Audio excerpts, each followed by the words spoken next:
রশিদ আহমদ গঙ্গুই রহমতুল্লাহি আলাই এর একটা সময় মাওলার আযাবের ভয় কান্না করতে করতে তার একটা সময় চোখে দুইটা অন্ধ হইয়া গেছিল। তখন ওলামায়ে কেরাম তার আত্মীয় স্বজন সহ সবাই ডাক দিয়ে বলছিল, হুজুর আমরা আশা করি আপনি যদি চক্ষু অপারেশন করেন, আমরা আশা করি আপনার চক্ষুটা ভালো হইয়া যাবে, চক্ষু দুইটা ভালো হইয়া যাবে। রশিদ আহমদ গঙ্গুই তখন ডাক দিয়ে বলল, সাথীরা চক্ষু ভালো কইরা কি লাভ হবে, আমি কতদিন বাঁচব? রশিদ আহমদ গঙ্গুই ডাক দিয়ে বলে, সাথীরা আমার চক্ষু ভালো করার জন্য অপারেশন করা হবে। ওই অপারেশন থিয়েটারের মধ্যে আমাকে নেওয়া হবে, আমাকে বেহুশ করা হবে। অপারেশন করিয়া বাহির করার পরে আবার আমার হুশে আসার জন্য 7 থেকে 8 ঘন্টা সময় লাগবে। রশিদ আহমদ গঙ্গুই ডাক দিয়ে বলে, ওই সময়ের ভিতরে যদি আমি রশিদ আহমদের নামাজ কাজা হইয়া যায়, আমার নামাজ কাজা হইয়া যাইবে, নামাজ কাজা কইরা আমার চক্ষু ভালো করার দরকার নাই। জোরে বলেন আল্লাহু আকবার। ভাইরা তারা আল্লাহর ওলি বুজুর্গ ছিল, নামাজের জন্য কত পাগল ছিল। ওই ঘটনা কিতাবের ভিতরে আজকেও দেখলাম। রশিদ আহমদ গঙ্গুই একবার দেওবন্দের মাদ্রাসায় খতমে বুখারী অনুষ্ঠানে আসছিল। আসার পরে যে কোনো ব্যস্ততার কারণে জোহর অথবা আসরের নামাজে তার তাকবীরে উলা ছুইটা গেছিল। তাকবীরে উলা নামাজের পরে সে বাচ্চাদের মতো কান্না শুরু করিয়া দিল। ডাক দিয়ে বলে, হুজুর আপনি কেন কান্দেন? হুজুর ডাক দিয়ে বলে, ও সাথীরা আজকে আমার 22 বছর পরে তাকবীরে উলা ছুইটা গেছে। আল্লাহু আকবার। তারা কেমন আল্লাহর ওলি ছিল। আমাদের তো 22 বছর তো দূরের কথা, ওরে কপাল পরা মুসলমান 1 বছর 6 মাস 1 মাস 1 সপ্তাহ ও কপাল পরা আমরা মানুষ হইয়া এত নিমক হারাম হইলাম। একদিনে 5 ওয়াক্ত নামাজ তাকবীরে উলা তো দূরের কথা, জামাতে আদায় করতে পারো না। আছে না নাই? আল্লাহু আকবার, আল্লাহু আকবার। ভাইরা ওই রশিদ আহমদ গঙ্গুই রহমতুল্লাহি আলাইকে তার সাথীরা বলল, আত্মীয় স্বজন বলল, হুজুর আমরা একজন বিজ্ঞ ডাক্তার পাইছি। ওই বিজ্ঞ ডাক্তার আপনার অপারেশন জোহরের নামাজের পর অথবা ফজরের নামাজের পর শুরু করবে। আপনি জোহরের আগে অপারেশন শেষ হইয়া যাবে, আপনি জোহরের সময় আইসা আবার জামাতে নামাজ আদায় করতে পারবেন, অথবা এশার নামাজের পরে আপনার অপারেশন শুরু করবে, আপনি আবার ফজরের সময় আইসা জামাতে নামাজ আদায় করতে পারবেন। তখন রশিদ আহমদ গঙ্গুই ডাক দিয়ে বলে, বাবারা আমি দুনিয়ার ভিতরে কতদিন বাঁচবো জানি না, আল্লাহু আকবার, কিন্তু আমার মাওলার কাছে কিয়ামতের ময়দানে কি জবাব দিব? আমার তেমন কোনো আমলও নাই নাই নাই। আমার নবী বলছেন, কিয়ামতের ময়দানে যারা অন্ধ হইয়া উঠবা আমার মাওলা তাদের কাছে কোনো প্রশ্ন করবে না। রশিদ আহমদ গঙ্গুই ডাক দিয়ে বলে, আমি যদি কিয়ামতের ময়দানে অন্ধ হইয়া উঠতে পারি, হইতে পারে আমার মাওলা ডাক দিয়া বলবে, যাও যাও যাও, তোমার কাছে আমার কোনো প্রশ্ন করা লাগবে না, এছাড়া আমার আর কোনো উপায় নাই। ইন্নাল্লাহা আলা কুল্লি শাইইন কাদির। সমস্ত ক্ষমতার মালিক একমাত্র আল্লাহ। কথা বলেন ঠিক কিনা? কারা কারা বিশ্বাস করেন জোরে হাত জাগায় একটা আল্লাহ বলিয়া ডাক দেন। আমরা মানি এবং জানি সমস্ত ক্ষমতার মালিক আমার মাওলা। কথা বলেন ঠিক না বেঠিক? এই জন্য ভাইরা ঈমান হইল 3 জিনিসের নাম, 3 জিনিসের সমন্বয় ঈমান গঠিত হয়। 1 নম্বরে জবানে বলো লা ইলাহা ইল্লাল্লাহ। 2 নম্বরে দিলে দিলে বিশ্বাস করো আল্লাহ বাদে কেহ মাবুদ নাই। 3 নম্বরে সেই অনুযায়ী জমিনে কাজ করা শুরু করিয়া দাও।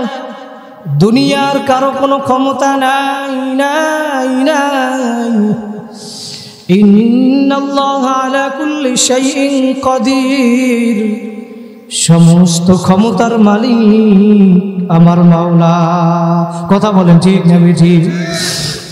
ও আমার যুবক ভাইরা, কুমিল্লার ভাইরা, দেবিদ্বারের ভাইরা, ও বাড়িওয়ালা, ও গাড়িওয়ালা, বিভিন্ন দলের ভাইরা, এখনো যারা মাহফিলের আওয়াজ কানে যায়, যাদের সৌভাগ্য হয় নাই, তাড়াতাড়ি এই ময়দানে ঢুকিয়ে পড়ো।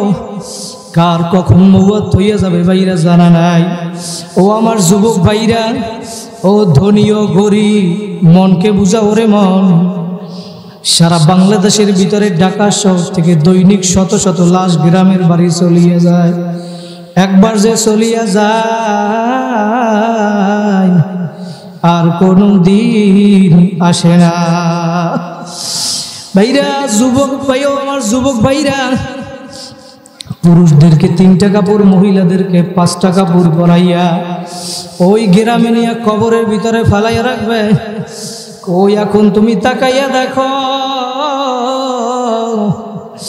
কই তোমার ঢাকার গাড়ি পড়িয়া রইছে, বাড়ি পড়িয়া রইছে, কই তোমার জায়গা জমি পড়িয়া রইল, কই এখন তুমি তাকাইয়া দেখো। মরার আগে একটু মইরা দেখো, মরার আগে একটু মইরা দেখো। দুনিয়া যাদেরকে আপন ভাবছিলা, কই এখন তুমি তাকাইয়া দেখো। রুহু তানসে উরগাই, মুর্দা কি হালাত কিয়া হুই। তোমার রুহু বাইর হইয়া গেছে, এখন তোমার লাশটা পইরা রইছে। কই এখন তুমি দেখো, তোমার লাশটা 3টে পেঁচ দিয়া উঠানের ভিতরে ফেলাইয়া রাখলো। কই তোমার দলের গরম, কই তোমার ক্ষমতার গরম, কই তোমার বংশের গরম, কই তোমার নেতা নেত্রীর গরম। ও আমার যুবক ভাইরা, একটু মনকে বুঝাও রে মন। এবার পত্রিকায় দেখা যায় দৈনিক 100-র ভিতরে 50 থেকে 60 জন যুবক মারা যায়। গাড়ি অ্যাক্সিডেন্টে মারা যায়, রোড অ্যাক্সিডেন্টে মারা যায়, বাইক অ্যাক্সিডেন্টে মারা যায়, লঞ্চ ডুবিয়া মারা যায়। তোমার আমার কার কখন কোথায় ডাক আসবে, কোন দিন কোথায় মরিয়া পড়িয়া থাকবা কেউ জানে না। যুবক, তাই বলিয়া গেলাম, পায়ে হাত দিয়া বলিয়া গেলাম, গুনার গাছ ছাড়ো, নেকের আমল ধরো। আমার মাওলারে নানিয়া কবরে যাইও না। আল্লাহু আকবার। আমার মাওলারে নানিয়া যদি কবরে যাও, ওই কবর হুফরাতুম মিন হুফারিন্নার, ওই কবরটা একটা জাহান্নামের গর্ত হইয়া যাবে। জোরে বলেন ঠিক নেবে ঠিক? নেক কাজ করিয়া যদি আমার মাওলাকে নিয়ে কবরে যাইতে পারো, আমার নবী বলেন, আল কবরু রাউযাতুম মির রিয়াজিল জান্নাহ, তোমার ওই কবরটা একটা জান্নাতের বাগান হইয়া যাবে। কথা বলেন ঠিক নেবে ঠিক? নেক কাজ করিয়া আমার মাওলার নিয়ে কারা কারা কবরে যাইতে চান, 2টা হাত জাগাইয়া জোরে একটা আল্লাহ বলিয়া ডাক দান। ভাইরা, আমার মাওলারে নিয়ে কবরে যাওয়া লাগবে, নেক কাজ করা লাগবে। কথা বলেন ঠিক নেবে ঠিক?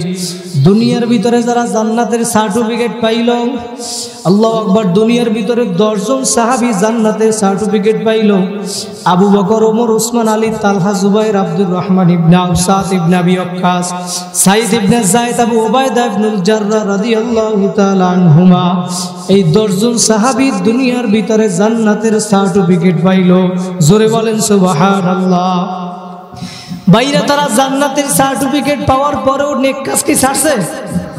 তারপরেও তারা নেক কাজের জন্য পাগল ছিল। কথা বলেন ঠিক না ঠিক?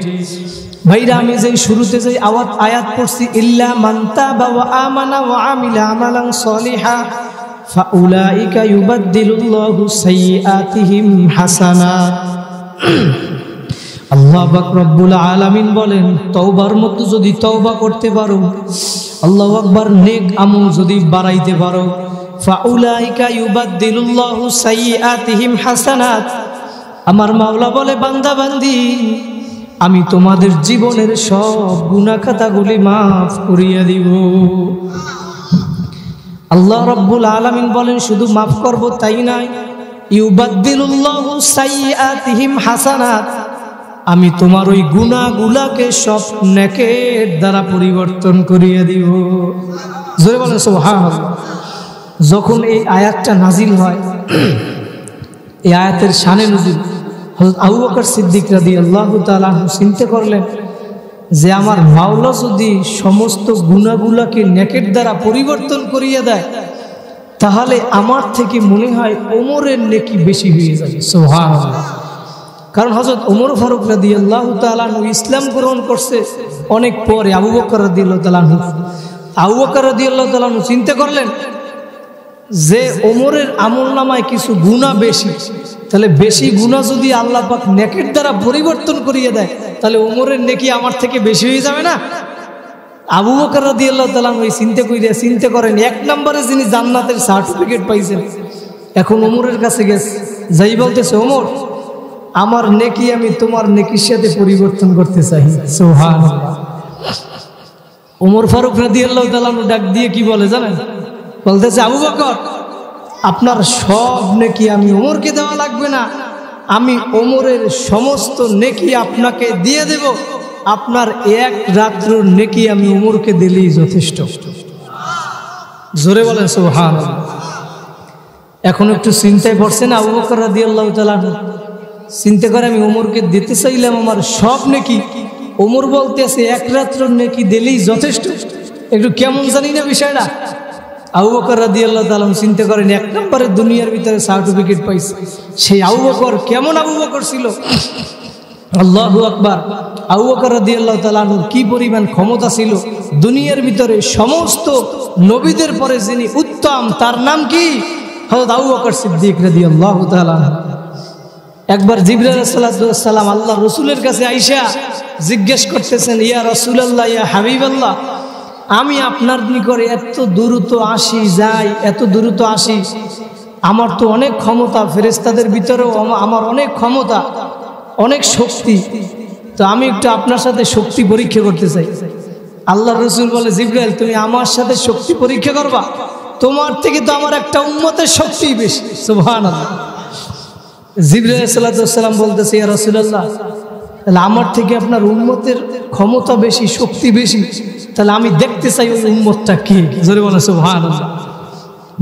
আল্লাহ রসুল বলে, জিবরাইল যদি তুমি সেইটা দেখতে চাও, তাহলে আগামীকালকে আসরের নামাজের সময় মসজিদে নববীর সামনে যাইয়ে দাঁড়াবা, দেখবা যে ব্যক্তি সর্বপ্রথম মসজিদের ভিতরে ঢুকবে এবং সর্বশেষ যে বাহির হয়ে যাবে, সে হইল বুঝবা তোমার থেকে উত্তম ব্যক্তি, ক্ষমতাশীল। সুবহানাল্লাহ। জিবরাইল আলাইহিস সালাম ভিক্ষুকের সুরতে আসরের আগে যাইয়ে মসজিদে নববীর দরজায় দাঁড়াইছে, দেখতেছে যিনি মসজিদে আগে আসতেছেন সে দুনিয়ার আর কেউ না, হযরত আবু বকর সিদ্দিক রাদিয়াল্লাহু তাআলা। সুবহানাল্লাহ। তো আবার সে অপেক্ষা করতেছে, নামাজ পড়ে সবাই বাহির হয়ে যায়, এরপরে দেখতেছে আবার সর্বশেষ যে বাহির হইতেছে তার নাম হইল হযরত আবু বকর সিদ্দিক রাদিয়াল্লাহু তাআলা। জিবরাইল আলাইহিস সালামের এখন আর বুঝতে বাকি নাই, এখন ডাক দিয়ে বলে, আবু বকর আমি আপনাকে একটা প্রশ্ন করতে চাই। আবু বকর ডাক দিয়ে বলে, ভাই বলেন। বলতেছে, আবু বকর আপনি পারলে বলেন এই মুহূর্তে জিবরাইল কোথায় উপস্থিত আছে? ভিক্ষুকের সুরতে আসছে। আবু বকর এখন এইটা এই মুহূর্তেই বলা এটা কি সোজা কথা? আবু বকর রাদিয়াল্লাহু তাআলা বলে, কতক্ষণ সময় লাগবে? বলে, আপনি যত তাড়াতাড়ি বলতে পারেন। আবু বকর রাদিয়াল্লাহু তাআলা বলে, আমি চক্ষু বন্ধ করব আর খুলবো, সাথে সাথে বইলে দেব জিবরাইল কোথায় আছে। সুবহানাল্লাহ। আবু বকর রাদিয়াল্লাহু তাআলা চক্ষু বন্ধ করছেন আর খুলছেন। জিবরাইল ভিক্ষুকের সুরতে বলে, চক্ষু বন্ধ কইরা আপনি করছেন কি? বলে, আপনি চক্ষু বন্ধ কইরা আসমান জমিন, এই জান্নাত জাহান্নাম, লাজা হুতামা সাঈর সাফর জাহিম হাওয়া, সমস্ত জান্নাত জাহান্নাম খুঁজিয়া তন্ন তন্ন করছি, মাওলার আরশে আজমের আশেপাশে সব জায়গায় জিবরাইল খুঁজছি, আমি কোথাও পাই না। আমার মনে হয় আমার সামনে যে উপস্থিত সেই হইল জিবরাইল। জোরে বলেন আল্লাহু আকবার। জিবরাইলের আর বুঝতে বাকি নাই যে আমার থেকে আবু বকরের ক্ষমতা বেশি। সুবহানাল্লাহ। সেই আবু বকর কেমন ছিল? আবু বকর আর ওমর রাদিয়াল্লাহু তাআলা নেকের পাল্লা দিতে, নেকির প্রতিযোগিতা। আর এখন আমরা প্রতিযোগিতাতেই কার চাইতে কে বেশি গুনার কাজ করতে পারে। কথা বলেন ঠিক কিনা? পাল্লা দিয়ে গুনার কাজ করে। গান না বাজাইলে বিয়া হয় না, এ আছে না নাই? কিছু পীরের দরবারে আবার গান বাজায়, আছে না নাই? এই ভণ্ড পীরেগুলা। আবার অনেকে কয় নামাজ লাগে না, বাবার দরবারে গেলেই নাজাত পেয়ে যাবে। কি বলে না? একটা হাদিস বলিয়ে যাই, মনে রাখবেন। ওই পাগলারা যারা বলে নামাজ লাগবে না, ওগো এই হাদিস দিয়ে দলিল দেবেন। মুসলিম শরীফের 981 নম্বর হাদিস। আল্লাহর নবীর এক সাহাবী রবিয়া ইবনে কাব, খেয়াল কইরা সবাই শুনলেন, কয় নম্বর হাদিস? মুসলিম শরীফের 981 নম্বর হাদিস। রবিয়া ইবনে কাব রাদিয়াল্লাহু তাআলা আনহু বর্ণনা করেন, কুনতু আবিতু মা রাসূলিল্লাহি সাল্লাল্লাহু আলাইহি ওয়াসাল্লাম। তিনি বর্ণনা করেন, আমি একদিন আল্লাহর রসুলের সাথে রাত্রি জাগরণ করলাম। আল্লাহর রসুল রাত্রবেলা জাগলেন, উজু বানাইবেন, নামাজ আদায় করবেন। আমি আল্লাহর রসুলের জন্য আতাইতুহু বিউযুইহি ওয়া হাজাতিহি, আমি আল্লাহর রসুলের উজুর পানি এবং তার প্রয়োজনীয় জিনিসগুলা আল্লাহর রসুলকে আইনা দিলাম। আল্লাহর রসুল এখন উজু বানাইতেছেন। ওই মুহূর্তে আমি রবিয়া ইবনে কাবের দিকে আল্লাহর রসুল তাকাইয়ে বলতেছে, রবিয়া ইবনে কাব, সাল, তুমি কি আমার কাছে কিছু চাও? এই মুহূর্তে রবিয়া ইবনে কাব, আল্লাহর রসুল বলে, তুমি আমার কাছে যদি কিছু চাও, তুমি যা চাইবা আমি তোমাকে তাই দিয়ে দেব। সুবহানাল্লাহ। যদি আমরা হইতাম ওই সময় বলতেন কি, ইয়া রাসূলুল্লাহ, গাড়ি বাড়ির মালিক বানাইয়া দেন, ক্ষমতায় বসাইয়া দেন, ধন সম্পদের মালিক বানাইয়া দেন। কিন্তু রবিয়া ইবনে কাব ডাক দিয়ে বলে, ও নবী,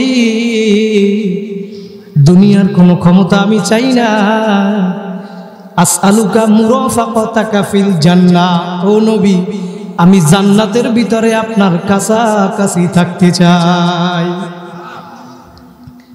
আল্লাহ রসুল ডাক দিয়ে বলে, রবিয়া ইবনে কাব, আও গায়রা যালিক, তুমি কি এইটাই চাও জান্নাতে আমার কাছাকাছি থাকবা? বলে, হুয়া যালিক, ও নবী, আমি ওইটাই চাই। আল্লাহ রসুল বলে, আর কি কিছু চাও না? বলে, ও নবী, না না, আমি আপনার কাছাকাছি জান্নাতে থাকবো, আমি এইটাই চাই। আল্লাহ রসুল তখন ডাক দিয়ে বলে, রবিয়া ইবনে কাব, তুমি যদি আমার কাছাকাছি জান্নাতে থাকতে চাও, ফাইন্নি আলা নাফসিকা বিকাসরাতিস সুজুদ, তাহলে বেশি বেশি নামাজ পড়ো, সেজদা দাও। যত বেশি বেশি নামাজ পড়বা, সেজদা দিবা, তত বেশি আমি নবীর কাছাকাছি জান্নাতে থাকতে পারবা। যারা কয় নামাজ লাগবে না, রোজা লাগবে না, ওরা এই হাদিস দিয়ে দলিল দেবেন, নবী বলছে যত বেশি বেশি নামাজ পড়বা, তত বেশি আমার কাছাকাছি জান্নাতে থাকতে পারবা। কথা বলেন ঠিক না বেঠিক? তাহলে বোঝা গেল কি, যত বেশি বেশি নামাজ পড়বো, তত বেশি নবীর কাছে জান্নাতে থাকতে পারবো। কথা বলেন ঠিক না বেঠিক? এই যে নেক কাজের কথা আমি বলছিলাম, যারা বেশি বেশি নেক কাজ করবে তারাই জান্নাতে যাইতে পারবে। তাহলে নেক কাজের ভিতরে নামাজ আছে না নাই? এই রোজা আছে না নাই? আল্লাহ রসুল বলেন অন্য হাদিসে, আউয়ালু মা ইউহাসাবু বিহিল আবদু ইয়াউমাল কিয়ামাতিস সালাহ, কিয়ামতের ময়দানে সর্বপ্রথম হিসাব নেওয়া হবে কিসের? নামাজের হিসাব নেওয়া হবে। যদি নামাজ ওকে হয়ে যায়, ফাইন সালাহা সালাহাত সাইরু আমালি, তোমার অন্য অন্য আমলগুলো আমার মাওলা ওকে বইলে গ্রহণ করে নেবে। কথা বলেন ঠিক না ঠিক? তাহলে নামাজ পড়া লাগবে না কি লাগবে না? আল্লাহর ওলিরা কি নামাজ বাদ দিছে? সাহাবায়ে কেরামকে নামাজ বাদ দিছেন? আমাদেরকেও নামাজ পড়া লাগবে না কি লাগবে না? ভাইরা, নবী বলেন, আল ফারকু বাইনাল আবদি ওয়াল কুফরি তারকুস সালাহ, মুসলমান আর কাফেরের মাঝে পার্থক্য হইল নামাজ। কথা বলেন ঠিক না বেটি? নবী মুসা আলাইহিস সালাতু ওয়াস সালাম যখন তুর পাহাড়ে গেছিল আমার মাওলার সঙ্গে দেখা করার জন্য, যখন তুর পাহাড়ে উঠছিল আমার মাওলার সাথে কথা বলছে, এই ঘটনা আপনারা সবাই জানেন।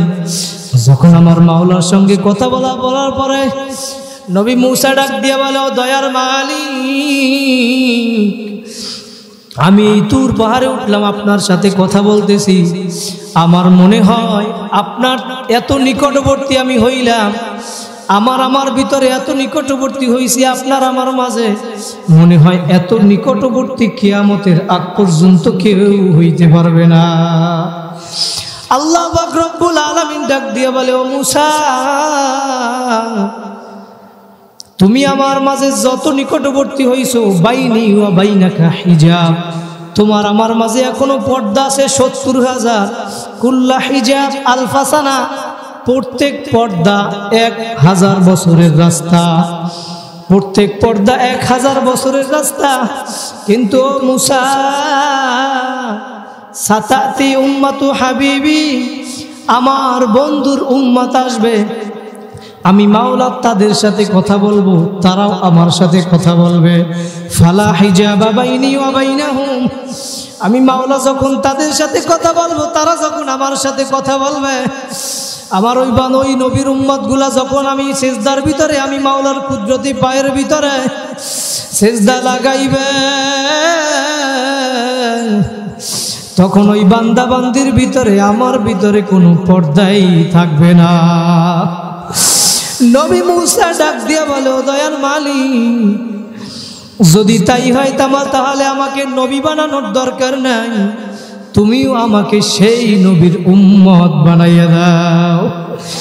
আগেকার নবীরা মাওলার কাছে দোয়া করছে এই নবীর উম্মত হওয়ার জন্য, আর আমরা বিনা দরখাস্তে সেই নবীর উম্মত হইছি। কথা বলেন ঠিক না বেটি?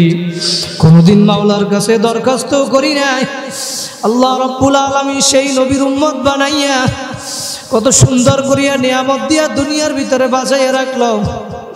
আল্লাহু আকবার। তারপরেও আমরা নবীর আদেশ নিষেধ মানি না।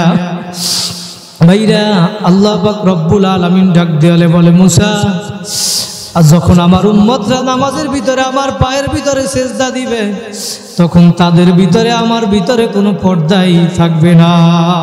সুবহানাল্লাহ। ভাইরা, তাহলে নামাজ পড়া লাগবে নাকি লাগবে না? আল্লাহ পাক আমাদের সবাইকে কবুল করুক, বলেন আমিন। নামাজ পড়িয়া নেক কাজ করিয়া আমার মাওলারে নিয়ে কারা কারা কবরে যাইতে চাই, জোরে হাত জাগাইয়া একটা আল্লাহ বলিয়া ডাক দেন। আর জোরে আমার মাওলা দেখুক দেবিদ্দারের ভাইরা। আল্লাহ আল্লাহ, তুমি আমার ভাইদেরকে কবুল করিয়া নাও, বলেন আল্লাহুম্মা আমিন।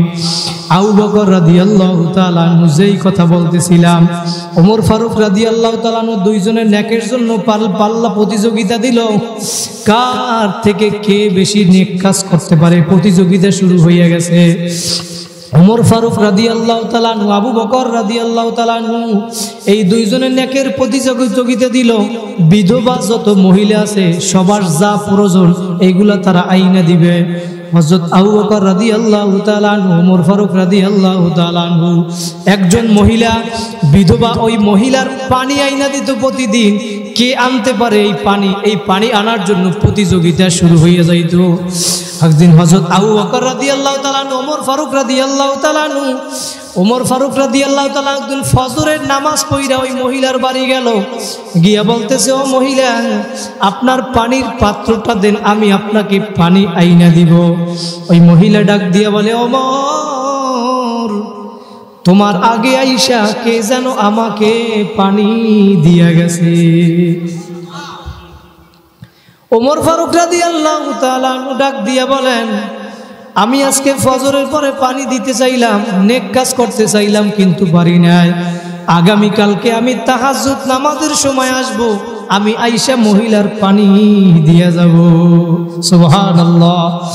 ওমর ফারুক রাদিয়াল্লাহু তাআলা আনহু আগামীকালকে তাহাজ্জুদ নামাজের সময় আসলো পানি দেওয়ার জন্য। আইসা ডাক দিয়ে বলে, ও মা, আপনার পাত্রটা দেন, আমি আপনাকে পানি আইনা দিব।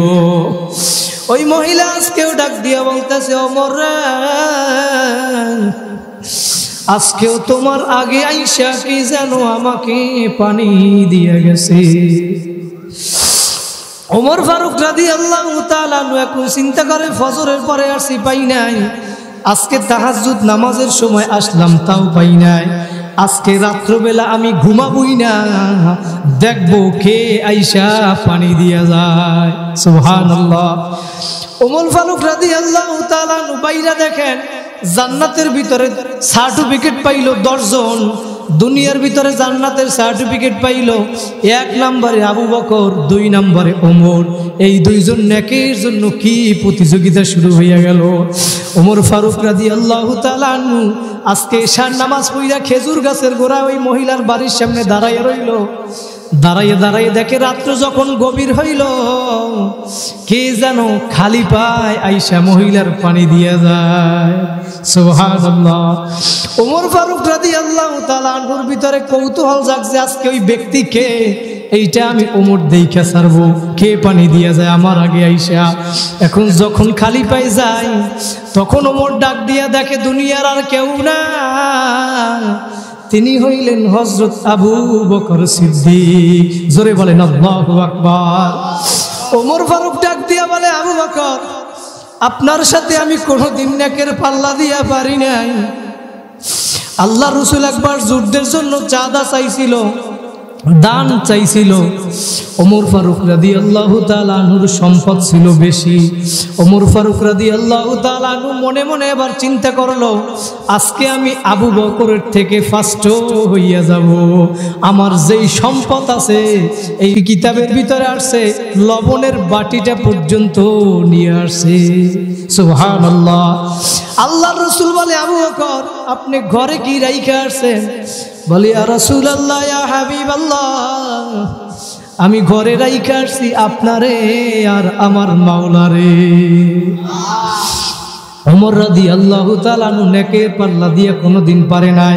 এখন ডাক দিয়া বলে, ভাই আবু বকর, আপনি পানি দিয়া গেলেন ভালো কথা, নেক কাজ আপনি আগে করলেন, কিন্তু আমার একটা প্রশ্ন আবু বকর, আপনি খালি পায় কেন আসছেন? তখন হযরত আবু বকর রাদিয়াল্লাহু তাআলা আনহুর খেলাফতের জমানায় ছিল, সে ছিল তখন মন্ত্রী। আবু বকর রাদিয়াল্লাহু তাআলা আনহু ডাক দিয়ে বলে, ওমর, আমি এই রাত্রবেলা মানুষের খোঁজ খবর নেই, বাড়ি বাড়ি ঘুইরা দেখি কার কি প্রয়োজন। আর এই রাত্রবেলা সমস্ত মানুষগুলা ঘুমায়, আর আমি আবু বকর যদি জুতা পাই দিয়া হাঁটি, আমার এই জুতার আওয়াজে যদি কারো ঘুমের ডিস্টার্ব হয়, আমি আবু বকর এই জন্য জুতা পাই দেই না, খালি পায়ে হাঁটি। আল্লাহু আকবার।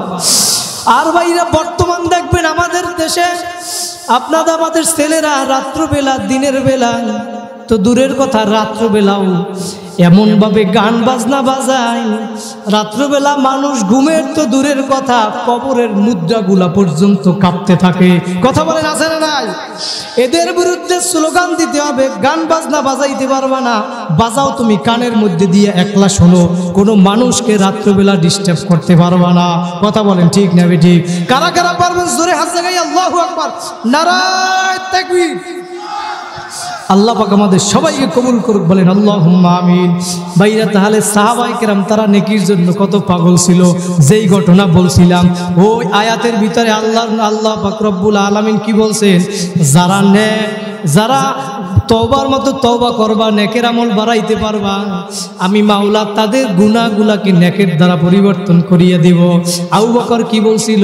ওমর রাদিয়াল্লাহু তাআলা আনহু ডাক দিয়ে বলে, আবু বকর, আপনার সব নেকি আমাকে দেওয়া লাগবে না, আপনার এক রাত্রর নেকি আমাকে দিলি যথেষ্ট। সুবহানাল্লাহ। এখন চিন্তায় পড়ছে কি পড়ে নাই?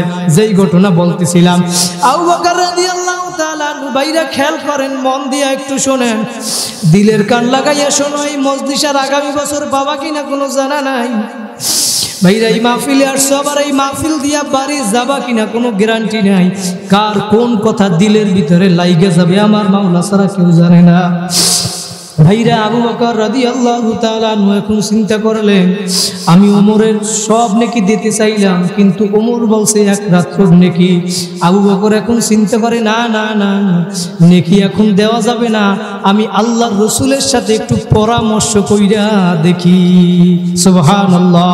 ভাইরা, কেমন ছিল সে আবু বকর? আল্লাহু আকবার। সেই রাত্র, কোন রাত্র নেকি ওমর রাদিয়াল্লাহু তাআলা আনহু চাইল? সেই রাত্র হইল আল্লাহর রাসূলের সাথে মক্কা থেকে যে মদিনায় হিজরত করছে। আল্লাহু আকবার। আল্লাহর রাসূল 6 মাস আগে বলছে, আবু বকর, আমি মক্কা থেকে মদিনায় হিজরত করব, আপনি আমার সাথে যাবেন। আল্লাহু আকবার। আল্লাহর রাসূল ওই কথা বলার পরে কিতাবের ভিতরে আসছেন আবু বকর রাদিয়াল্লাহু তাআলা আনহু 6 মাসের ভিতরে একদিন বিছানায় পিঠ লাগায় নাই। আল্লাহ রসুল ওই কথা বলার 6 মাস পরে একদিন রাত্রবেলা আইসা আবু বকরের দরজায় নাড়া দিল, আবু বকর। সাথে সাথে দরজা খুইলা লাব্বাইকা সাদাইকা রাসূলুল্লাহ। আল্লাহ রসুল ডাক দিয়ে বলে, আবু বকর আপনি কি ঘুমান না?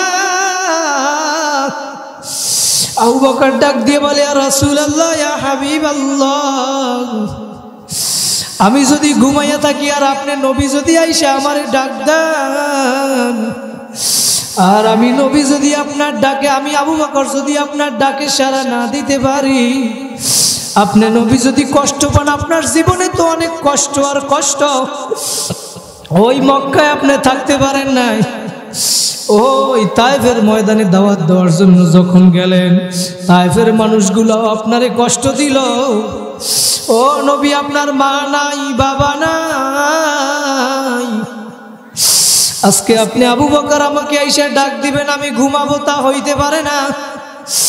আল্লাহ রসুল চোখের পানি ফেলায় আর বলে, আবু বকর দেওয়ার মতো আমার কিছু নাই, নাই, আমার মাওলার কাছে আমি দোয়া করি, মালিক আমি আবু বকরের উপরে রাজি হইয়া গেলাম, তুমিও আমার আবু বকরের উপরে রাজি হইয়া যাইও। আল্লাহু আকবার, আল্লাহু আকবার। আমার ওই মায়ার নবী যখন তায়েফের ময়দানে দাওয়াত দেয়, মক্কার মানুষ ইসলাম গ্রহণ করে না, ওই মক্কার কাফেরেরা তাড়াইয়া দিল আমার নবীকে। আল্লাহু আকবার। যখন নবী যাইয়া তায়েফে দাওয়াত দেয়, মানুষ ইসলাম গ্রহণ করে না, নবীর দাওয়াত গ্রহণ করে না, আরো আল্লাহ রসুলের গায়ের ভিতরে পাথর নিক্ষেপ করে। ভাইরা যখন আমার নবীর গায়ে পাথর নিক্ষেপ করে, আসমান জমিন ভারাক্রান্ত হইয়া গেছে, ফেরেশতারা পর্যন্ত কান্না শুরু করিয়া দিল। ফেরেশতারা ডাক দিয়ে বলে, মালিক আপনার বন্ধুর গায়ে পাথর নিক্ষেপ করে আর সহ্য হয় না, আমার মাওলার দরিয়ার মধ্যে জোশ মারিয়া ফেলাইছে। আবার মাওলা ডাক দিয়া বলে, জিব্রাইল যাও যাও যাও, আমার নবীর রক্ত মাথা দিয়া গাল বাইয়া বাইয়া পড়ে, আমার মাওলা সহ্য করতে পারে না, বলে জিব্রাইল আমার নবীর রক্ত যেন জমিনে না পড়ে। আমার মাওলা ডাক দিয়ে বলে, জিব্রাইল আমার নবীর রক্ত যদি জমিনে পড়ে, আমি সাথে সাথে জমিন ধ্বংস করিয়া ফেলাবো। জিবরাইল সাল্লাল্লাহু আলাইহি ওয়াসাল্লাম তাড়াতাড়ি জান্নাত থেকে একটা রুমাল নিয়া আমার নবীর রক্ত মুইসা জান্নাতে রাইখা দিছে। জোরে বলেন সুবহানাল্লাহ। ভাইরা সেই নবীর জন্য আজকে মোহাব্বত নাই, মায়া নাই। নবী বলেন, মান আহাব্বা সুন্নতি ফাকাদ আহাব্বানি, যারা আমার সুন্নতকে মোহাব্বত করবা, তারা জানো আমি নবীকেই মোহাব্বত করলাম। ওমান আহাব্বানি কানা মাই ফিল জান্নাহ, আর যারা আমি নবীকে মোহাব্বত করবা, তারা আমি নবীর সাথে জান্নাতে থাকতে পারবা। কথা বলেন ঠিক না ঠিক? বাইরে সেই নবী দিনের জন্য কত কষ্ট করছেন, আমরাও দিনের জন্য কষ্ট করতে পারবো না কি পারবো না? বাইরে যেই নবী দিনের জন্য পেটে পাথর বাঁধছেন, আল্লাহু আকবার, সেই নবীর পেটের চাইতে তো আমাদের পেট দামি না। কথা বলেন ঠিক না ঠিক? যেই নবীর দিনের জন্য দান মোবারক শহীদ হইল, আল্লাহু আকবার, ওই নবীর চাইতে আমাদের দাঁত মোবারক কিন্তু দামি না। আল্লাহু আকবার। আল্লাহর নবীর গালে যদি চর মারা হইতে পারো, খোদার কসম খাইয়াও বলি, ওই নবীর গালের চাইতে আপনার আমার গাল দামি না। আল্লাহর নবীর চাচাকে যদি 70 টুকরা করে তার কলিজা চিবিয়ে খাওয়া হইতে পারে, আল্লাহর কসম খাইয়াও বলি আপনার আমার বাপচাদা তার চাইতে বেশি দামি না। আরে আল্লাহর নবীর জন্য, আল্লাহর দিনের জন্য আল্লাহর নবীকে যদি কাবা ছাড়তে হয়, গড় ছাড়তে হয়, পবিত্র মক্কা ছাড়তে হয়, আমি আল্লাহর কসম খাইয়াও বলতে পারি, আমার ঘর, আমার খানকা, আমার এলাকা আমার মসজিদ, আমার মাদ্রাসা, আমার দেশ তার চাইতে বেশি দামি না। কথা বলেন ঠিক না বেঠিক? প্রয়োজনে দুনিয়ার সব ছাড়তে রাজি, প্রয়োজনে নিজে শহীদ হব, আমার স্ত্রী শহীদ হবে, আমার সন্তান এতিম হবে, আমার মায়ের কোল খালি হবে, আমার বাবার চোখ থেকে অশ্রু ঝরবে, কিন্তু আল্লাহকে সাক্ষী রাখিয়া বলিয়া যাবেন, হে আল্লাহ, যে কোনো মূল্যেই হোক তোমার জমিনে তোমার দিনকে অপমানিত হতে দেব না, দেব না, দেব না। কারা কারা পারবেন? নারায়ে তাকবীর। আল্লাহ পাক আমাদের সবাইকে কবুল করুক, বলেন আল্লাহুম্মা আমিন। বাইরে সেই নবী যখন ওই তায়েফের ময়দানে ওই পাথর নিক্ষেপ করার পরে নবী আর দাঁড়াইয়া থাকতে পারে না। ওই কিতাবের ভিতরে আসছে ওই নবী যখন দাঁড়াইয়া থাকতে পারে না, যখন নবীকে ধরিয়া ওইখানে একটা পাথরের উপরে বসাইল, ওই পাথরের উপরে বসানোর সাথে সাথে ওই পাথর হইয়াও আমার নবীরে চিনল। ওই পাথরটা সাথে সাথে তুলার মতো নরম হইয়া গেল। বাইরে সেই আবু বকর রাদিয়াল্লাহু তাআলা আল্লাহ রাসূলকে নিয়ে মক্কা থেকে মদিনায় রওনা করলো। লোকবার আল্লাহ রাসূল ডাক দিয়ে বলে, আবু বকর। ওই রওনা করলো পথের ভিতরে, যখন যাইতে যাইতে গুহার ভিতরে আশ্রয় নিল। ওদিকে কাফেরেরা খুঁজতে আছে 100 উটের বিনিময়ে আল্লাহ রাসূলকে কতল করে, বলে নাউজুবিল্লাহ। ওই গুহার ভিতরে যখন ঢুকবে আবু বকর রাদিয়াল্লাহু তাআলা ডাক দিয়ে বলে, ইয়া রাসূলুল্লাহ, ইয়া হাবিবাল্লাহ, পাহাড়িয়া গুহা, আপনি একটু বাহিরে দাঁড়ান, আমি ভিতরে যাইয়া দেখি সব কিছু, কোনো কিছু আছে কিনা, আমি একটু পরিষ্কার কইরা আছি জঙ্গল, তারপরে আপনি যাবেন। জোরে বলেন সুবহানাল্লাহ। আবু বকর রাদিয়াল্লাহু তাআলা ভিতরে ঢুইকা সুন্দর করিয়া জায়গাটা পরিষ্কার করলো। কতগুলা গর্ত ছিল, গর্তগুলা আবু বকর রাদিয়াল্লাহু তাআলা তার গায়ের কাপড় চাদর ছিল, সিরিয়া সিরিয়া গর্তগুলো আটকাইলো। আল্লাহ রসুলকে এখন ভিতরে নিল। আল্লাহ রসুল ডাক দিয়ে বলে, আবু বকর, অনেক হাঁটলাম, হাঁটতে হাঁটতে আমার কষ্ট হইছে, এখন আর দাঁড়াইয়া থাকতে পারি না। আবু বকর, তুমি একটু বসো, তোমার রানের ভিতরে আমি একটু শুই।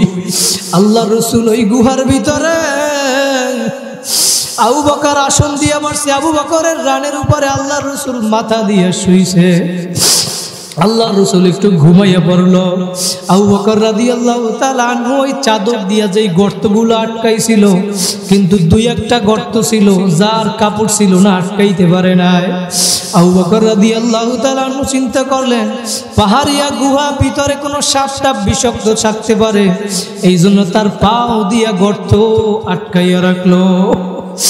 আল্লাহু আকবার। ওই অনেক আগে থেকে ওই গুহার ভিতরে, ওই গারার ভিতরে, ওই গুহার ভিতরে, ওই গর্তের ভিতরে একটা সাপ ছিল, আমার নবীর সাথে দেখা করবে। সুবহানাল্লাহ। ওই সাপটা দেখা করতে পারতেছিল না, আবু বকর আটকাইয়া রাখছে। ওই সাপটা এখন আস্তে করে আবু বকরের পায়ের ভিতরে একটা ডংশন করলো, আঘাত করলো। আবু বকর রাদিয়াল্লাহু তাআলা এখন সাপের আঘাতে চোখ থেকে দরদর করিয়া পানি বাইর হইয়া পড়ে। আল্লাহ রসুলের তার আবু বকরের কান্না শুনিয়া আল্লাহ রসুল সজাগ হইয়া গেছে। ডাক দিয়ে বলে, আবু বকর, আপনি কেন কান্দেন? বাড়ির কথা মনে হয় মনে পড়ছে, বাড়ির কথা, আত্মীয় স্বজনের কথা মনে পড়ছে। আবু বকর ডাক দিয়ে বলে, ইয়া রাসূলুল্লাহ, না না না, আমার বাড়ির কথা মনে পড়ে নাই। যেই দিন থেকে আমি আপনার উপরে, আমার মাওলার উপরে ঈমান আনছি, ওই দিন থেকে আমি বাড়ি তো দূরের কথা, আত্মীয় স্বজন তো দূরের কথা, আমার জীবনের চাইতেও নবী আপনাকে বেশি ভালোবাসি। জোরে বলেন সুবহানাল্লাহ। আবু বকর বলে, ও নবী, একটা সাপে আমাকে আঘাত করছে, এই জন্য ব্যথায় কান্দি। আল্লাহ রসুল সাথে সাথে একটু মুখের লালা নিয়ে আবু বকরের পায়ে লাগাইয়া দিল, সাথে সাথে আবু বকর সুস্থ হইয়া গেল। আল্লাহ রসুল ডাক দিয়ে বলে, আবু বকর, আপনি এতক্ষণ আগে আমাকে কেন বলেন নাই? আগেই তো আমি লালা লাগাই দিলে আপনি সুস্থ হইয়া যাইতেন। আবু বকর ডাক দিয়ে বলে, ইয়া রাসূলুল্লাহ, ইয়া হাবিবাল্লাহ, আপনি আমার রানের ভিতরে ঘুমান, দুজাহানের বাদশাহ, আমার সাপে দংশন করার কষ্ট তো দূরের কথা, আমার কলিজাও যদি ফাটিয়া যায়, ও নবী আমি আপনাকে ঘুম থেকে জাগাবো না। সুবহানাল্লাহ। ওই রাত্র আল্লাহর রাসূল ঘুমাইয়া রইছে, চেহারার দিকে আবু বকর তাকাইয়া রইছে। ওই রাত্র নেকি ওমর বলছে, আবু বকর ওই রাত্র নেকি আমাকে দিলেই হবে, আর আমার সব নেকি আমি আবু বকর আপনাকে দিয়ে দেব। আবু বকর রাদিয়াল্লাহু তাআলা আল্লাহর রাসূলের কাছে এখন গেছে, ইয়া রাসূলুল্লাহ, ইয়া হাবিবাল্লাহ, আমি ওমরের সাথে আমার নেকিকে পরিবর্তন করতে চাইছিলাম। ওমর ফারুক রাদিয়াল্লাহু তাআলা ডাক দিয়ে বলেন, আবু বকর আপনার সব নেকি দেওয়া লাগবে না, এক রাত্র নেকি দিলেই হবে। ইয়া রাসূলুল্লাহ আমি এখন কি করতে পারি? আল্লাহর রাসূল তখন ডাক দিয়ে বলে, আবু বকর আপনিও হইলেন আমার শ্বশুর, আর ওমরও হইল আমার শ্বশুর। কথা বলেন ঠিক না বেঠিক? আমি কোনো পক্ষবাদী করতে পারবো না, কিন্তু আপনার নেকির কি পরিমাণ এইটা আমি বইলা দিতে পারি। আপনি আবু বকর দেন বা না দেন এইটা আপনার ব্যাপার। সুবহানাল্লাহ। আল্লাহর রাসূল ডাক দিয়ে বলে, আবু বকর ওই গুহার ভিতরে হিজরতের এক রাত্র নেকি যদি এক পাল্লায় রাখা হয়, আর দুনিয়ার সমস্ত নেকিও যদি এক পাল্লায় রাখা হয়, আবু বকর আপনার নেকের পাল্লা তারপরেও ভারী থাকবে। জোরে বলেন সুবহানাল্লাহ। বাইরে এখন কি আর নেকি দিবে? না না না, তারা আমি যেইটা বুঝাইতে চাইছিলাম বাইরা, তারা দুনিয়ার ভিতরে জান্নাতের সার্টিফিকেট পাওয়ার পরেও জান্নাত নেকির জন্য কত পাগল ছিল। বাইরা আমাদেরকেও নেক কাজ করা লাগবে নাকি লাগবে না? নেক কাজ করিয়া আমার মাওলার নিয়ে কবরে যদি যাইতে পারো বাইরা, এই জন্য আল্লাহর কুতুব সৈয়দ ফজলুল করিম রাহমাতুল্লাহি আলাইহি পায়ে হাত ধইরা দেশে দেশে যাইতেন আর বুঝাইতেন, ও বাবারা গুনার কাজ সারো সারো সারো, গুনার কাজ সারো, নেকের আমল ধরো, আমার মাওলারে নিয়ে কবরে যাও। আমার মাওলারে না নিয়ে কবরে যাইও না। আমার মাওলারে নিয়ে যদি কবরে যাইতে পারো, আল কবরু রাউযাতুম মির রিয়াজিল জান্নাহ, তোমার কবরটা একটা জান্নাতের বাগান হইয়া যাবে। আর নাফরমান হইয়া যদি কবরে যাও, আমার মাওলার ঘোষণা, মিন ওয়ারাইহিম জাহান্নাম, কবরের ডানে আগুন, বামে আগুন, সামনে আগুন, পিছনে আগুন। ওই কবরে মা নাই, ভাই নাই, বন্ধু নাই, আত্মীয় স্বজন কেউ নাই। ওই কবরে আমার আল্লাহ বাদে কেহ মাবুদ নাই। ও আমার কুমিল্লার ভাইরা, ও আমার বিভিন্ন দলের ভাইরা, ও নেতা নেত্রীর ভাইরা, ও আমার যুবক ভাইরা, ও আমার ধনী ও গরিব ভাইরা, ও বাড়িওয়ালা ও গাড়িওয়ালা, একটু দিলের কান লাগাইয়া শোনো। কার কখন কোন দিন মওত হইয়া যাবে জানা নাই ভাইরা। কোন দুনিয়ার পাগল হইলা, কোন দুনিয়া নিয়ে ব্যস্ত হইয়া গেল, কোন দলের পাগল হইছ, কোন নেতা নেত্রীর পাগল হইছ, কার জন্য জীবন দাও, কোন দুনিয়া নিয়ে ব্যস্ত হইয়া গেছ। দুনিয়া নিয়ে ব্যস্ত থাকতে থাকতে একদিন দুনিয়া থেকে বিদায় হইয়া যাওয়া। কথা বলেন ঠিক না বেঠিক? বাইরে যে রিক্সা চালায়, ও রিক্সা চালাইতে চালাইতে একদিন দুনিয়া থেকে বিদায় হইয়া যাবে। বাইরে ওর রিক্সাটা পড়িয়া থাকবে। কথা বলেন ঠিক না বেঠিক? যে দোকানদারি করে, দোকানদারি করতে করতে একটা সময় মরিয়া যাবে, ওর দোকানটা পড়িয়া থাকবে। যে মসজিদের ইমাম, ওই আমার ভাই মসজিদে ইমামতি করে, ইমামতি করতে করতে একটা সময় মরিয়া যাবে, তার মসজিদটা পড়িয়া থাকবে। ওই মাদ্রাসার শিক্ষক ভাইরা শিক্ষকগিরি করতে করতে এক সময় মরিয়া যাবে, ওই মাদ্রাসাটা পড়িয়া থাকবে। কথা বলেন ঠিক না বেঠিক? ও মেম্বার, চেয়ারম্যান, এমপি, মন্ত্রী, মিনিস্টার, মেম্বার চেয়ারম্যানগিরি করতে করতে তুমি চলিয়া যাবে, তোমার অফিস পড়িয়া থাকবে। ও এমপি ভাইরা, তুমি এমপিগিরি করতে করতে একদিন চলিয়া যাবা, তোমার সংসদ পড়িয়া থাকবে। কথা বলেন ঠিক না বেঠিক? ও বাবারা, দিলকে বুঝাও, মনকে বুঝাও। রে মন, আজ থেকে 100 বছর আগে যারা দুনিয়ার ভিতরে ছিল, যত বর্মেয়ারা, মেম্বার, চেয়ারম্যান, এমপি, মন্ত্রী, মিনিস্টার, যত জমিদার ক্ষমতাদার যারা ছিল, আজকে দুনিয়ার বুকে কোনো ব্যক্তি জীবিত নাই। কথা বলেন ঠিক না বেঠিক? বাইরে আজকে আমরা এখানে আছি, হয়তো এমনও হইতে পারে আগামী বছর মাহফিল হবে, কিন্তু আপনি আর আমি থাকবো না। ওই আমাকে দাওয়াত দিয়েছে তাজুল ইসলাম ভাই, ওই তাজুল ইসলাম ভাই এমন হইতে পারে দুনিয়ায় আর থাকবে না। কথা বলেন, হইতে পারে কি পারে না? এমনও হইতে পারে আমাকে দাওয়াত দিবেন, আমি আর দুনিয়ায় নাই। ভাইরা, কোন দুনিয়ার পাগল হইলা? মনকে বুঝাও রে মন।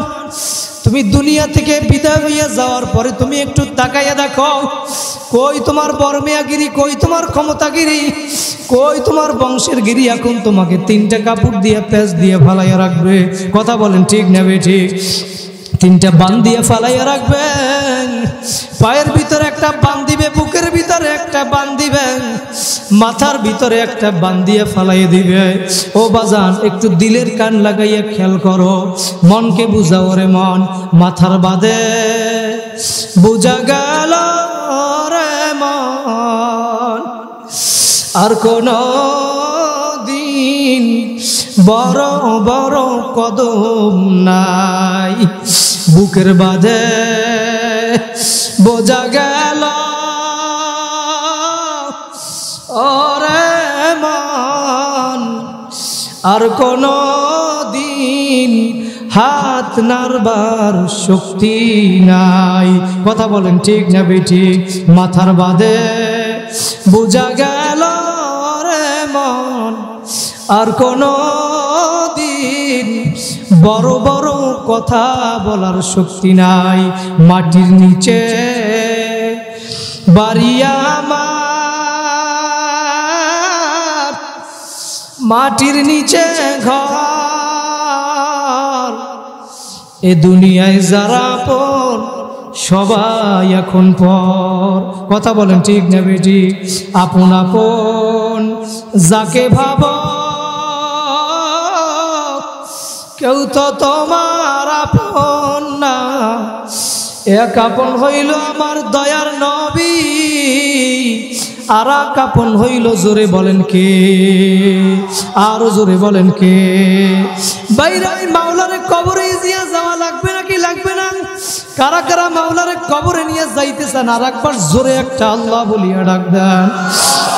আল্লাহু আকবার। আমার মাওলা ডাক দিয়ে বলে, বান্দা বান্দি, তুমি কবরে আসার পরে তোমার কেউ আপন ছিল না। তুমি যখন তোমার মায়ের পেটের ভিতরে ছিলা তখন তোমার কেউ আপন ছিল না। আল্লাহু আকবার। যখন তুমি দুনিয়ার ভিতরে আসছো তখন তোমার কোনো কত আত্মীয় স্বজন হইল, আপন হইল। যখন তুমি তোমার মায়ের পেটের ভিতরে ছিলা, আমি মাওলা তোমাকে কুদরতিভাবে বাঁচাইয়া রাখছিলাম। তোমার নাক দিয়া খাওয়া লাগে নাই, নাক দিয়া শ্বাস করা লাগে নাই, মুখ দিয়া খাওয়া লাগে নাই, পায়খানা পেশাব করার প্রয়োজন হয় নাই। আমি মাওলা তোমাকে কুদরতিভাবে বাঁচাইয়া রাখছিলাম। যখন তুমি দুনিয়ার ভিতরে আসলা, আমি আস্তে আস্তে মাওলা তোমাকে কুদরতিভাবে কত সুন্দর করিয়া বাঁচাইয়া রাখলাম। তোমার গোস্ত দিলাম, হাড্ডি শক্ত বানাইলাম। তুমি একটা সময় যৌবনে তোমাকে দান করলাম, তুমি যুবক হইলা, তোমাকে আমি জবান দান করলাম। তুমি ওই জবান দিয়ে তোমার মাকে মা বলিয়া ডাক দাও, বাবাকে বাবা বলিয়া ডাক দাও।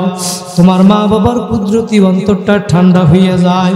ওই জবান দিয়ে আমি মাওলার যদি একবার আল্লাহ বলিয়া ডাক দিতাম, তোমার ওই জবানটা দিছিলাম তো আমি মাওলা। ও বান্দা বান্দি, তুই জমিনে বৈশা যখন ডাক দিবি আল্লাহ, আমার মাওলা বলেন, উদউনি আস্তাজিব লাকুম। তোমরা আমি মাওলাকে ডাকতে দেরি, আমি মাওলা তোমাদের ডাকে সাড়া দিতে দেরি করব না। তুমি সাথে সাথে ডাক দেওয়ার সাথে সাথে আমার মাওলা বলবেন, লাব্বাইকা ইয়া আব্দি, বান্দা বান্দি আমাকে ডাকো গা। ভাইরা, ওই মাওলারে নিয়ে কবরে যাওয়া লাগবে। দুনিয়ার ভিতরে তুমি আসলা, জীবন দান করলো, আমার মাওলাকে ডাকো নাই। আমার মাওলা বুঝাইতে চায়, শেষ পর্যন্ত তোমার আর কেউ আপন না। তোমার এখন মওয়াতের বেড়া যখন পার হইয়া গেল, এখন তুমি নেক আমল করো নাই, এখন তুমি কবরে আসলা। কবরে আসার পরে এখন তুমি ডানে বামে তাকাইয়ে দেখো, কই তোমার মা নাই, ভাই নাই, বন্ধু নাই, আত্মীয় স্বজন কেউ নাই। কোন এক কবি আমার মাওলার ভাষায় বলছিল, যখন তোমার কেউ ছিল না তখন ছিলাম আমি, এখন তোমার সব হইয়াছে পর হইয়াছি আমি। ও বান্দা বান্দি, তুমি এখন কবরে আসছো, আমি মাওলা ছাড়া এখন তোমার আর কেউ আপন না।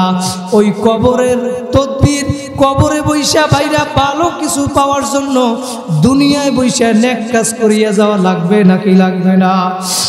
আর যদি নেক কাজ না করিয়া কবরে যাও, আমার মাওলা ডাক দিয়ে বলে মিউ ওয়ারাইহিম জাহান্নাম, কবরের তোমার চতুর্দিকে আগুন আসিয়া ভরিয়া যাবে। আর ওই কবরের ভিতরে কোনো পরিচয় চলবে না, কোনো ক্ষমতা চলবে না, কোনো দলের পরিচয়, নেতার পরিচয় কবরে চলবে না। হযরত আবু যর গেফারি রাদিয়াল্লাহু তাআলা আনহু একবার হযরত ফাতেমা রাদিয়াল্লাহু তাআলা আনহাকে কবরে রাখছিল। তাকে কবরে রাইখে যখন আবু যর গেফারি ডাক দিয়া কবরের মাটিকে বলছিল, কবরের মাটি, কাকে কবরে রাখছি জানো? হযরত আলী কাররামাল্লাহুর সহধর্মিনী ফাতেমা। কবর মাটি, তুমি বেদবি করিও না। আবু যর গেফারি ডাক দিয়ে বলে, ও মাটি, কাকে কবরে রাখছি জানো? হাসান হুসাইন, নবীর কলিজার টুকরা। যেই হাসান হুসাইন জান্নাতের যুবকদের সর্দার হবে, তার কলিজার টুকরা মা ফাতেমা। ও মাটি, তুমি তার সাথে বেদবি করিও না। ও মাটি, কাকে রাখছি জানো? আল্লাহু আকবার, দু জাহানের বাদশাহ আল্লাহ রসুলের মেয়ে ফাতেমা।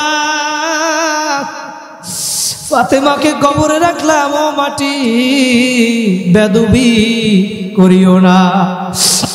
আমার মাওলা কবরের মাটি জবান খুলিয়া দিছে।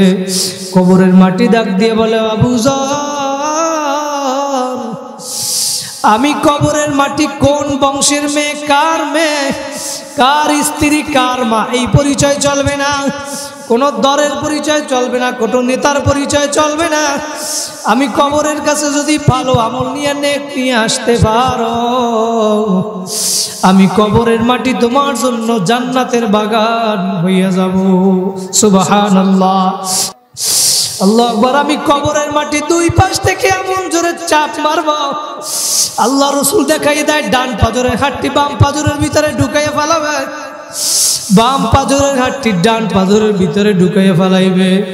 ৯৯টা সাপে বেচাইবে আর কামড়াইবে।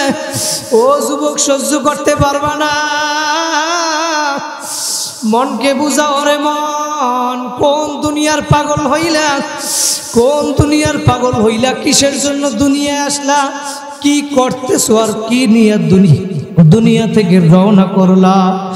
দুনিয়া নিয়ে ব্যস্ত হয়ে গেছো, মনকে একটু বুঝাও, কি নিয়ে দুনিয়া থেকে রওনা করলা? আমার মাওলার ঘোষণা, ওয়ালা তামুতুন্না ইল্লা ওয়া আনতুম মুসলিমুন। হে বান্দা বান্দি, মুসলমান না হইয়া কিন্তু কেউ কবরে আসবা না। কথা বলেন ঠিক না বেঠিক? ভাইরা, সর্বশেষ আমরা যেই বুঝলাম, আমার মাওলার নেক আমল কইরা আমার মাওলার নিয়া কবরে যাওয়া লাগবে। কথা বলেন ঠিক না বেঠিক? ভাইরা, আমার মাওলার ডাকো, আমার মাওলাকে ডাকতে থাকো। ভাইরা, ইয়াবাম উরা ইয়া নায়াবাম জুস্তে জুই মিগুনাম হাসিল আয়াত ইয়া না আয়াত আরজু ইয়ে মিগুনাম। আমার মাওলাকে যদি ডাকার মতো ডাকতে পারো,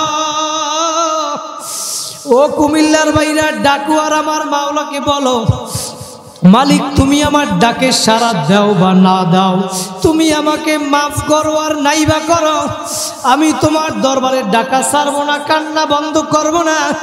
ভাইরা, আমার মাওলাকে একটু ডাকার মতো যদি ডাকতে পারো, এই ময়দানে আসছো, আর কোনোদিন আসবা কিনা কোনো গ্যারান্টি নাই।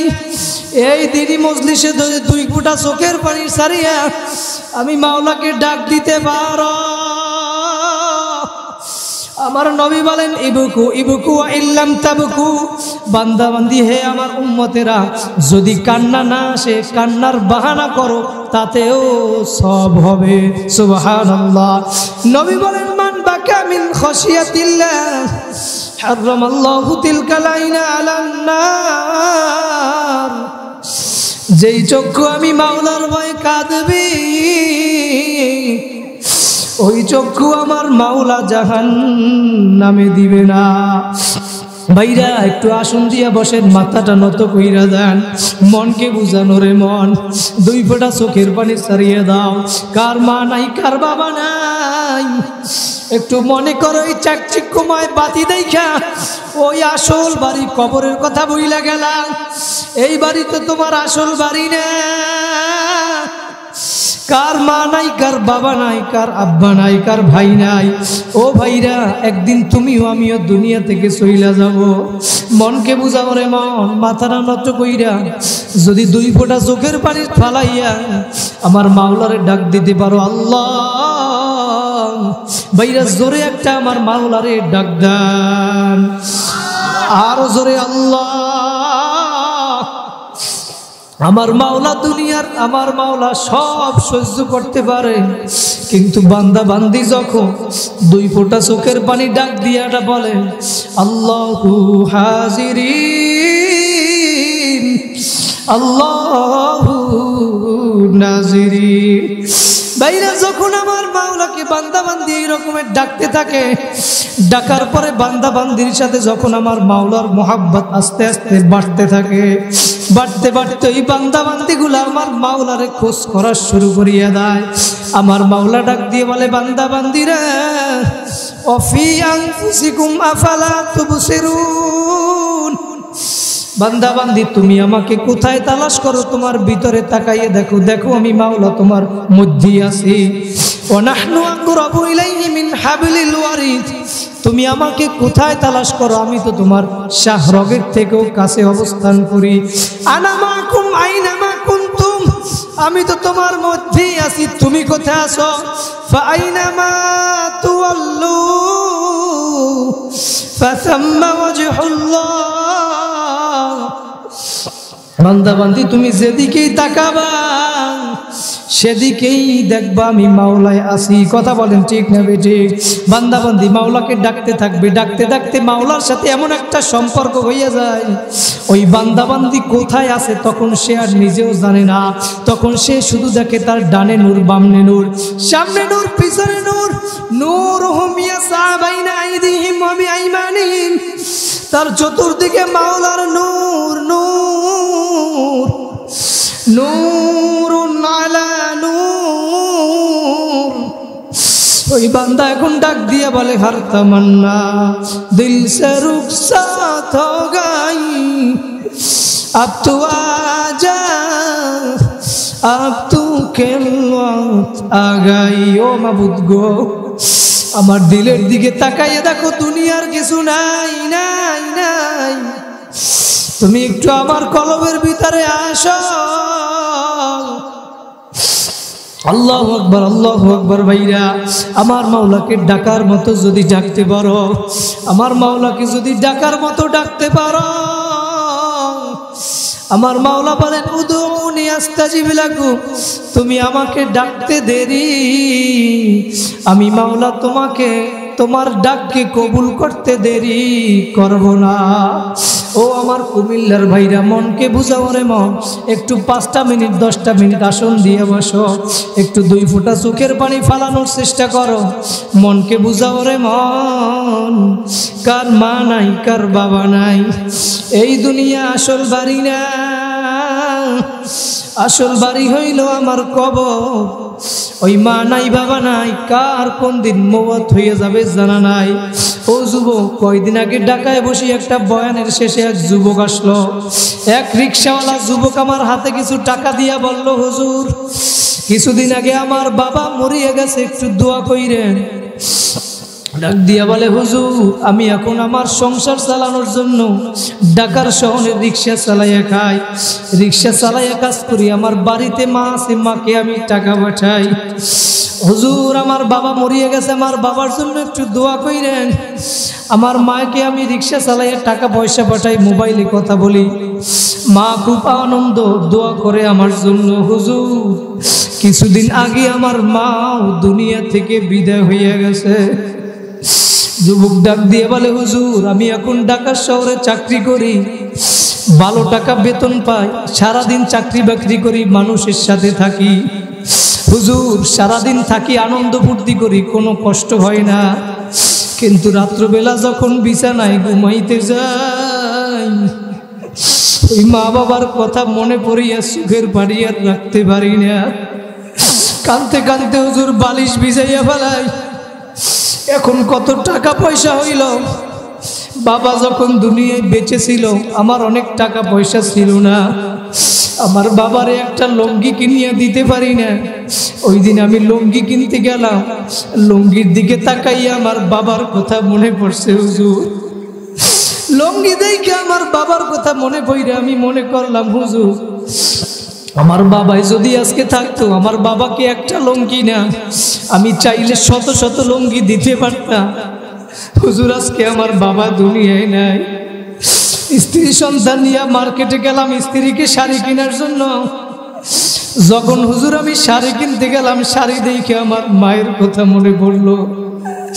হুজুর আজকে আমার মা দুনিয়ায় নাই। আমি শাড়ি দেখা আমার কান্না চলে আসছে। যখন আমার মা দুনিয়ায় ছিল আমি শাড়ি একটা দিতে পারি না। আজকে আমি টাকা পয়সার মালিক হইলাম, আমার মাকে একটা নয় 1000 শাড়ি কিনে দিতে পারি, কিন্তু আমার মা আর দুনিয়ায় নাই। ওই নেয়ামত আর দুনিয়ায় নাই। বাড়ি যাইতাম ঈদের সময়, মা দরজার সামনে দাঁড়াই অপেক্ষা করত। ও যুবক, কার মা নাই কার বাবা নাই, মা বাবার কথা স্মরণ কইরা 2 ফোঁটা চোখের পানি ফালাইয়া দাও। ও যুবক ভাইরা, কোন দিন কার কখন মওত হইয়া যাবে। ওই যুবক ডাক দিয়ে বলে হুজুর এখন ঈদের সময় বাড়ি যায়, এখন আর কেউ অপেক্ষা করে না। মা অপেক্ষা করে কিন্তু হুজুর করে না। যখন ওই বাড়ির দরজায় যায়, ওই মসজিদের পাশে কবরস্থানে ঘুমাইয়া অপেক্ষা করে। ও ভাইরা, কোন দুনিয়ার পাগল হইলা, কার মা নাই বাবা নাই একটু স্মরণ কইরা কান্দ। দুনিয়ার ভিতরে 1 সেকেন্ডের ভিতরে দুনিয়ার এক প্রান্ত থেকে অন্য প্রান্তে খবর নেওয়া যায়, কিন্তু তোমার আমার আব্বা আম্মা যে বাড়ির দরজায় ঘুমাইয়া রইল। আজকে 1 বছর 2 বছর না 20 বছর 30 বছর 50 বছর হইয়া গেল, কই একদিন তো খবর নিতেও পারো নাই, দিতেও পারো নাই। ও যুবক, কোন দুনিয়ার পাগল হইলা, একটু মনকে বুঝাও রে মন। কার কখন কোন দিন মওত হইয়া যাবে জানা নাই। মওতের আগে একবার মরিয়া দেখো, ওই মৃত্যুর পরে কি অবস্থা হবে। যদি নেক আমল না নিয়ে কবরে যাও, আমার মাওলার ঘোষণা ওই কবরটা একটা জাহান্নামের গর্ত হইয়া যাবে। ও যুবক ভাইরা, যদি নামাজ না পড়িয়া কবরে যাও, ও যুবক নামাজ বাদ দিও না, নামাজ বাদ দিও না। জাহান্নামের ভিতরে একটা জাহান্নাম আছে, সাকর নামীয় জাহান্নাম। ওইখানে বেনামাজিরা সবাই যাবে। বেনামাজিরা যখন ওই জাহান্নামে যাবে, ওই জাহান্নামীরা, ওই জাহান্নামের ফেরেশতারা ডাক দিয়ে বলবে, হে যুবক, হে জাহান্নামীরা, এইখানে কেন আসছো, কি করছো দুনিয়ায় বৈশা, কি করো নাই, কোন কারণে এই সাকর নামীয় জাহান্নামে আসছো। তখন ওই জাহান্নামীরা সবাই জবাব দিবে। বাইরা কোরআনের আয়াত, ক্বালু লাম নাকু মিনাল মুসাল্লিন। তখন ওই জাহান্নামীরা সবাই ডাক দিবে, আমরা দুনিয়ার ভিতরে নামাজ পড়ি নাই, মুসল্লি ছিলাম না, আমরা দুনিয়ার ভিতরে নামাজ পড়ি নাই। আমার মাওলা বলে, দুনিয়ায় বসে আমার পক্ষ থেকে মুয়াজ্জিন যখন ডাক দিছে ফজরের সময়, আসসালাতু খায়রুম মিনান নাওম, ঘুমের চেয়ে নামাজ ভালো, কই বান্দাবান্দি তুমি ডাক শুনছো, আসো নাই, তারপরও লেপ কম্বল ফালাইয়া আসো নাই, আরো ভালো করিয়া ঘুমাইছো। ওই লেপ কম্বল আমি কোনো পশু পাখির জন্য বানাই নাই, ওই লেপ কম্বল আমি তোমাদের জন্য বানাইলাম। দুনিয়ার সব নেয়ামত তোমাদের জন্য বানাইলাম। আমার নেয়ামত ভোগ করো, ভোগ করি আমার মাওলার হুকুম মানো। কই আমি ফজরের সময় ডাকছি, তোমাকে পাই নাই। ও যুবক, আমি রাগ করিয়া তোমাকে খানা বন্ধ করি নাই, পানিও বন্ধ করি নাই। আমি মাওলা আবার জোহরের সময় অপেক্ষা করি, বান্দা বান্দি আয় আয় আয়। আবার তোমাকে জোহরের সময় ডাকলাম, কই বান্দা বান্দি, তোমাকে পাই নাই। আমি মাওলা তারপরেও রাগ করি নাই। আমি আবার আসরের সময় তোমারে ডাকলাম, বান্দা বান্দি তুই আসরের সময় আসো নাই, ওরে না ফরমান। আমি মাওলা তারপরেও তোর উপরে রাগ করি নাই। আবার মাগরিব এশায় তোকে ডাকলাম, বান্দা বান্দি আয় আয় আয়। আমি মাওলাই তোরে ডাকি বান্দা বান্দি, আমার মাওলার রহমত থেকে নৈরাশ হইস না। আমার মাওলা তো দয়ার মাওলা, সাবাকাত রহমতি আলা গজবি। আমার মাওলার রহমত রাগের থেকে প্রাধান্য পাইয়া যায়। আমার মাওলা ডাক দিয়া বলে, বান্দা বান্দি আয় আয় আয়। তুই যদি ওই রাত্রবেলা তাহাজ্জুদের সময় দুনিয়ার সমস্ত মানুষ ঘুমায়, কুমিল্লার বাইরা দেবিদ্বারের সমস্ত মানুষগুলা ঘুমায়, 3টার সময় ওইটা উজু বানাইয়া যায় নামাজটা লইয়া আমি মাওলার সামনে দাঁড়াইয়া যদি আমারে ডাক দিতে পারো, তুই আমারে ডাকতে দেরি, আমি তোর ডাকে সারা দিতে দেরি করব না। আমার মাওলা ডাক দিয়া বলে, বান্দা বান্দি তোকে আমি 5 ওয়াক্ত নামাজে ডাকলাম পাইলাম না, তোকে আমি রমজানের সাহারিতে ডাকছি পাই নাই, তোকে আমি চরমনার ময়দানে ডাকলাম পাই নাই। ও বান্দা বান্দিরা দাওয়াত দিয়ে গেলাম, এখনো মনকে বুঝাও রে মন। যদি এখনো তোমার মন না মানে, মনে যদি এখনো দিল যদি নরম না হয়, ও ভাইরা দাওয়াত দিয়ে গেলাম এই মাসের 27, 28, 29 ওই চরমনার মাহফিল। বান্দা বান্দি যাও যাও, গিয়া দেখো ওই ময়দানে একটু বসো, আল্লাহর ওলিরা বয়ান করবে। বাবা ওইখানে গেলে দেখতে পারবা, তুমি যখন বসবা তোমার ডানেও দেখবা মানুষ কান্দে, বামেও দেখবা মানুষ কান্দে। বাইরে উজু করতে যাবা দেখবা মাওলার পাগলেরা গুলা কান্দে, মসজিদের কাছে যাবা দেখবা কান্দে। ওই আল্লাহর কুতুব ঘুমাইয়া রয়েছে, দেখবা কত মানুষ 3টার সময় দোয়া করে, হাত তুইলা দোয়া করে। ভাইরা ওইখানে যাইয়া একটু দোয়া করো, আমার মাওলাকে ডাকার মতো ডাকো, মনকে বুঝাও রে মন, কার কোন দিন মওত হইয়া যাবে জানা নাই। ভাইরা একজনের কান্না দেখলে এমনি কান্না চইলা আসে। ও যুবক, মনকে বুঝাও রে মন, কার কোন দিন মওত হইয়া যাবে জানা নাই। যদি আমার মাওলাকে ডাকিয়া নেক কাজ করিয়া আমার মাওলাকে রাজি খুশি কইরা কবরে যাইতে পারো, আমার নবী বলেন, আল কবরু রাউযাতুম মিন রিয়াজিল জান্নাহ আও হুফরাতুম মিন হুফারিন নার। তোমার আমার কবরটা একটা জান্নাতের বাগান হয়ে যাবে। ও যুবক ভাইরা, ও বাবারা, আজকে আমার মাওলার কাছে তওবা করবা। কারা কারা পারবা জীবনে নামাজ ছাড়বা না, মা বাবার সাথে বেয়াদবি করবা না, মা বাবার সাথে বেয়াদবি করবা না, নেক কাজ ছাড়বা না, গুনার কাজ করবা না। কারা কারা পারবা 2টা হাত জাগাইয়া আমার মাওলাকে দেখাইয়া দাও। আলহামদুলিল্লাহ, আল্লাহ পাক আমাদের সবাইকে কবুল করুক, বলেন আল্লাহুম্মা আমিন। হুজুর আসছেন, আপনারা সবাই হুজুরের আলোচনা শুইনা মোনাজাত দিয়া সবাই বাড়ি যাব ইনশাআল্লাহ। আল্লাহ পাক আমাদের সবাইকে কবুল করুক, বলেন আল্লাহুম্মা আমিন। ওয়া আখির দাওয়ানা আলহামদুলিল্লাহি রাব্বিল আলামিন। আসসালামু আলাইকুম ওয়া রাহমাতুল্লাহি ওয়া বারাকাতুহু।